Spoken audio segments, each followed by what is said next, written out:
I believe that so many of us are not living in our truest powers. And one of the things that I believe holds many of us back is how we perceive other people and things that other people will say or do. Quote, I'm titling this Reversing Your Triggers. Someone can say something to you or do something to you, and it can totally cause you to almost allowing other people to strip away your power. And I'll caveat this because somebody will come on here and say, well, somebody did this to me and I can't apply this. And okay, this can't be applied to everything. But when it comes to other people's perceptions of you or thoughts of you and you giving away your power, that this holds you into a victim mode.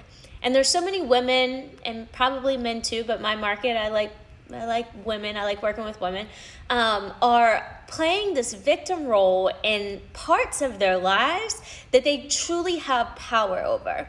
And so yesterday on my IG stories, I went over and I said, hey guys, let me know if you have ever had someone trigger you. So say something, bother you, get underneath your skin, and that it's something that you kind of hold on to and it lingers and it's hard for you to let it go, right? And so when I think about this, and a lot of the work that I do, I help specifically nurses mostly, but I help women that are wanting to build their businesses, get out their own way and just go do it. And what I've found is that there's, yes, the strategy of business, but there's so much in the foundation within the mindset and just how they're thinking and perceiving things. And I'm just really passionate about this. And so I had a lot of people say, yes, there are people that trigger me and I linger, and it lingers. And then I said, okay, I got it. Would you like me to go live and chat about this? And people say yes. So this is why I'm doing this and not just fucking pulling shit out of my ass. But I want to give you a different way to think about this when someone has triggered you. Let me give you two ways. The first of which is I do believe that we all are messengers. So chances are if you're catching this video, there's going to be some part of it that speaks to you. There's going to be parts of it that might wash over you, but they still might stick with you.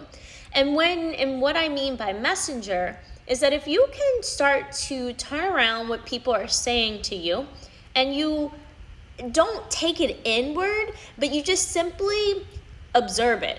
And so you say, okay, that's fucked up, or that hurts my feelings. What does it mean? Instead of it being just you like in your feelings, because your emotions, guys, our emotions are ultimately what triggers the thoughts that we have, right? So think about it. If your current emotional state is of power, is of courage, is of teaching, is of impacting and empowering, it's going to be really hard for me to feel sad right now, right? Because I'm in an emotional state. So where are my thoughts going to be? The thoughts are going to be in delivering this message as your messenger today, right? And so when you understand that the emotions that you have ultimately start generating your thoughts, and thoughts are things that we are constantly bombarded with over and over and over again, and anything that you're bombarded with ad nauseum becomes a belief. So just kind of hold on to that as we go through this. So when someone has said something to you and it's triggering or it's bothering to you, one, ask yourself the question, what is the message? What is the message? You might not get your answer right away. It might be something that you don't even understand for days. It might even take you years for you to understand. And when it comes to something like this, because many of us, my helpers specifically, so those people that are in serving professions, or, even if you're just, not even just, but even if you're a stay-at-home mom, and, we're in these roles where we're giving and we're giving and we're giving and we're overextending ourselves, and we forget that there's so much work that we need to do on ourselves. And the work is ugly. The work is not always beautiful. The work is not always like sunshine, rainbows on a fucking picture, because I put rainbows on all my pictures. Actually, it's probably anything but, right? Because it's you going in and you know, fixing things that have just been living deep inside of you. Honestly, guys, most of this shit from your childhood. And it's not to say that like your parents did a bad job or anything, but there, I guarantee you, have been moments within your life that you're carrying shit around, it's baggage that you need to release. And so the best way that you can start to release this and start doing this like work, right? If the world would do the work, that we would live in a fucking different place. I guarantee you. If the world would do the work, we would live in a different place. But people refuse to do the work because it's not easy and it's hard and we get really set in our ways. Okay, so, you know, sitting with yourself, journaling, asking yourself the question, why do I feel this way? You know, what is it about my childhood? Or what is, you know, something just as simple as when you were a kid, because this used to happen to me all the time. I would like to just like look at people, and even to this day, as almost a 36-year-old woman, I'm just very intrigued by people. Like I just want to learn them. I want to study them for whatever reason. And I remember, and I was really shy as a kid, and being like in a store, and I'd be like intrigued by something else that was going on, and like turn around and like my mom wouldn't be there. Like I had just like lost her, and this is like this fear and this panic, right? And it's these little fucking moments that, okay, cool, now you're 36 years old, and like that is crazy. Like how could that potentially be impacting you at this point in your life? And what I want you guys to know is that we carry that stuff, we harness that stuff, and it impacts so many aspects of our lives, and we don't even realize it. It's the subconscious, right? It's this deep rooted stuff that like once you start to bring it up and you start doing the work, then you become way more aware and way more conscious of why you feel the way that you do. So when it comes to someone triggering you or getting underneath of your skin or saying something that is like, what the fuck? This happened this week, and like really, I took myself back. And I'm somebody that does the work. I do the work, but some days are really fucking hard, right? So you're going to do the work, guys, and it's still going to be hard. It's not going to be like, oh, everything is just perfect. I figured out how to do X, Y, Z, and that you're never going to have to worry about it again. This is not the way that it works. This is why it's called work. It's literally a practice of you stretching and becoming in your best self. So, you know, I was very triggered for a few hours more than I wanted to be triggered, okay? And so I understood, like, fuck, if I am coming back to, I am in control over my emotion. And the emotion that I am projecting right now is ultimately triggering the thoughts that I'm having, which ultimately is going to trigger the belief. So because I understand that pattern, and once you understand that pattern, what you start to really reclaim your power of is, wait a minute, this is not something that's going to serve me. How can I pick a better thought so that I can have a better emotion? And the emotion doesn't have to go from being pissed off to like, oh my God, everything's amazing. The emotion could just go from being pissed off to, okay, cool. There's a learning lesson in this that's going to be so important for me. I'm going to put my focus on figuring out what that is. So now you've taken yourself from this point of being in irritation, pissed off, frustrated, to a point of now where you're in like an inquisitive state. So that the emotions are different, because we can't have two different emotions playing off in one time. It's this is in one spot of your life where it's either this bitch or it's either that, okay? When it comes to your emotions. So as I started pulling myself up out of, okay, let's replace this thought, like let's replace the pissed offness, let's replace the hurt, let's replace the frustration with this inquisitive nature. But what happened was the next day, and this is a fucking long backstory, I didn't mean to ramble like this, but what happened the next day was I took out my journal and I started writing about it. And I knew that I needed to release whatever it was. And then through the power of words and For some of you guys, it might be writing things down. For some of you, it's going to be about talking to other people. But I'm very much like, I don't go to people with my bullshit. And I think, and not even that it's bullshit, but it is, it's a badge of honor that I know that women like me carry, the high achiever. You don't want to bother people with your bullshit because you want to feel like you've worked through it at some point. And so when you have tough times, getting it out, writing it down can just be such a game changer in its own right.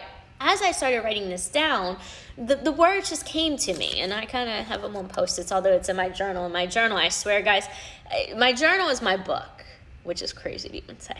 But it's coming.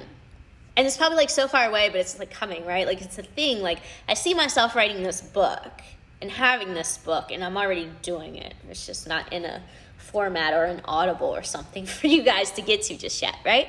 So when somebody triggers you, what ultimately happens is the natural reaction is to be pissed off, and then maybe even, because a lot of people told me that their triggers linger, like that they can't really get away from it, that it ultimately causes you to hold a grudge. Now here's the thing about grudges and why we need to release and forgive the shit that people do to us. Because a grudge is a negative vibration, it's a negative energy, it's a negative emotion towards someone else that throws you completely out of fucking alignment with yourself. So how many times have you found yourself being in a position where you're pissed off, you're hurt, you're emotional, whatever, and you have this grudge towards someone else, and it's all you can think of. And then because that's all that you're thinking of, everything else in life like seems like it's fucking, like you're in a deep in the deep end of a pool, and you don't know how to swim, and you are like fighting for your life, right? In this sense. And so this puts you out of alignment. And the goal in your life is to control your emotions. Again, simply, it's not about going from pissed off to, oh my gosh. It simply is about going from, okay, I'm pissed off, but what's another thought that I can think? What can I give gratitude towards something? So that you put yourself it's not within us. Like, I want to give you this, the people that are hurtful, people that are, do like the coolest shit in the world, they're completely out of alignment with source. Does it mean that they're a bad person all the way to their bones? No, right? What it simply means is that their emotions, their thoughts, maybe some people have chemical imbalances, whatever you might want to call it, but that they're completely out of alignment with their highest potential, with their highest source, right? And so when you are holding on to a grudge, your ass is fucking out of alignment, okay? So in picking a new thought to trigger a different emotion is going to help you get back into that alignment, all right? And so instead of stewing in misalignment, where everything else is going to snowball at you and be like a fucking shit show, you pull yourself closer into alignment. And the next part of this is that you really look and you ask yourself the question, what is it that is triggering you? Because if everyone's a messenger to you, if you can look at me and if somebody even says something really fucking hateful to you, then how do you reframe this? Because I know people are going to be like, well, what if somebody says something really fucked up? Well, what you do is you look at it and you say, well, why am I, so that you take ownership of it?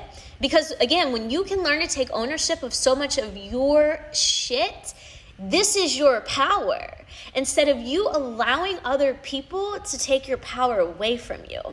So when you can look at, okay, why am I triggered? And again, guys, be patient with yourself. This is going to be something that somebody might piss you off. And when you learn to do this work, instead of it being 2 weeks that you're fucking pissed off, that now maybe it only takes you a fucking day. And if you can go from 2 weeks to a day, well, you've saved yourself a lot of time of being out of alignment, right? Give me a heart if you're with me on this. So It took me 36 hours. I ain't gonna fucking lie. It took me 36 hours this last time. And sometimes it's gonna be quicker. It just depends on how deeply the emotion that has affected and has impacted you, right? So this was something that it was the lowest level of vibration that I could possibly feel, of like hurt and anger and disrespect, right? That's such a different emotion out of just feeling like blah, like somebody said something to you and it just makes you feel kind of like blah, right? So there's all these levels of emotion, and when you start to understand this, it's a fucking game changer. So in order to move forward, and we start looking at the situation, so what is triggering you, and you start to observe it. And where I'm going to encourage you to come into your power and to take grand ownership of your life is to ask yourself, have you ever done something like this to someone else? Let's say that somebody calls you like a bitch, and they do it because they're trying to trigger you. They want to be hurtful to you. But maybe you've done something and it was with intention, and it was to hurt someone or to disrespect someone or to make somebody feel less than. Have you ever done that? Can you pull yourself back to a time in your life when maybe you have done that? And where you bring your power back is if you can say yes, and none of us are fucking perfect, guys. Not a single soul on this planet is perfect. And I made a post about this the other day about duality. Duality keeps us stuck, right? Because if you live in it's either good or it's either bad, you're in this constant this resistance and this opposition that doesn't fucking serve you. But when you can just look and parts are great, parts are not so great. Let it be. So when you can really look at that, when you can step back and you can say, well, why am I triggered by this? Have I ever personally done XYZ to disrespect, offend, hurt someone very intentionally? What you now have the power to step back and do is look into yourself. Look in so that you can actually look out. You can look in and you can recognize, I'll give you an example. So I've felt disrespected and hurt earlier this week. And it wasn't Stefan, just so that you guys know if anyone's like, what did he do to piss her off? Okay, but I felt disrespected and hurt. And I'm like, well, you know what? I've done shit to disrespect somebody else and hurt other people intentionally in the past. I have. I understand that I am not a perfect person. And with that snap of turning it around, that snap of just heightened awareness of being in control over the emotions and picking the better thought, I understood what was happening. The exchange that I had with this person, it was a mirror reflection of me being disrespectful and hurtful to somebody else in my past. And that when I could hold up the mirror, I could see, because everybody's a messenger, what I could see is, I don't fucking like that. That's ugly. So now, because I know that and I understand that, well, I choose, and I am of a higher consciousness of, I will never have that feeling or those emotions or that intention of being disrespectful and hurtful to someone, as long as I'm in my conscious mind and not in the subconscious, the part that doesn't really fucking think, okay? The part that just reacts. And so, guys, when you can learn how to do this is where you truly step into being your highest self. And in order to step into your highest self, well, you have to have an idea of what that higher self of you looks like, acts like, talks like, feels like, all the things like, right? So my higher self has a whole different sets of traits and beliefs. My higher self has a whole different set of the way that I react to certain things. And so what I understood in the exchange that I had earlier this week was I didn't act as my higher self. And what an amazing learning lesson for me to step back, to observe, and to connect and get back into alignment with my higher self. Ultimately, my purpose, which is To me, your purpose too, to become your best self. And it's as simple as that. So if somebody has triggered you and it is lingering, I'm going to challenge you to look at that person as your fucking mirror. And what are they telling you about yourself that you do not love and that you need to either work on, or maybe it's something that you've worked on and you've already released. And this will be so fucking powerful. This is going to allow you to get rid of anger and judgment and grudges so you can truly step into living into your highest alignment and the best space, which will cause you to be happy and to feel fulfilled and joyous, the highest emotions and mostly love that you can operate from. So I hope this was helpful. I did not mean to this much, and I really wish that I had captured this on a podcast, but I fucking didn't. Yeah, does anybody have any questions about any of that? Taking responsibility for reaction is key, something that's so hard, but I have to work on myself. Yes, so that's a Facebook comment. Absolutely, Taylor. Like, that's what I'm saying. The work is hard. The work is hard. But we can look at the way that we view the work. If the perception of the work is it's a learning lesson, and that we actually always should be learning. Because if we're not growing, if we're not learning, we're not in alignment. So always be challenging yourself. What can you learn? What can you be reading? What can you be discovering? Where can you go back to your most childlike state, which is a mode of being super inquisitive? And I think that for a lot of us, at some point in our lives, there's been a disconnect where we stop fucking questioning. We stop asking questions. And the most powerful thing that you can do is to ask a fucking question. And sometimes it's just asking the question of yourself, going in and then looking out, versus looking out for all the solutions and the answers and this shiny object and that shiny object, when the truth of the matter is the shiny object is within you. Your spirit, your sparkle, your energy. So your energy literally is everything. And so when I talk about energy, I don't just mean about being tired. I mean about the energy that you show up and that you actually operate from here to here. And these energies have to be in congruence for us to be living our best lives. So it's my mission to empower you to embrace living your life real, raw, and free as fuck. Thank you guys so much for hanging out with me on this Friday. I want you to know my inbox is always open, and you can find more information about me and my crazy at yrussell.com. So I cannot wait to support you on your journey to elevation. I'll see y'all later.